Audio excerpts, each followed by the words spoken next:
રાજકોટમાં રૂપાલા સામે ક્ષત્રિય સમાજમાં ભારે રોષ છે અને આ રોષ હવે શમવાનું નામ નથી લેતો। 350 થી વધુ ક્ષત્રિય સમાજના યુવાનો અને વડીલોએ શપથ લીધા છે। રૂપાલાની ટિકિટ રદ નહીં થાય તો ભાજપ વિરુદ્ધ મતદાનના શપથ ગ્રહણ કર્યા છે। માં આશાપુરાના મંદિર ખાતે સૌએ એકત્ર થઈ શપથ લીધા। ભાજપ વિરુદ્ધ 100% મતદાન કરવાના શપથ લેવામાં આવ્યા છે। સમાજની બેન દીકરીઓ માટે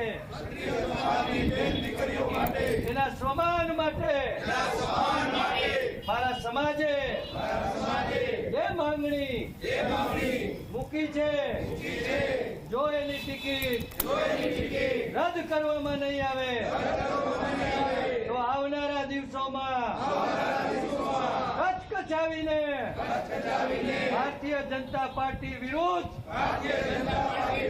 સમગ્ર ગુજરાત મત આપશે અને હું મારી સાથે તો જોયું આપણે એક તરફ ક્ષત્રિય સમાજ દ્વારા વિરોધ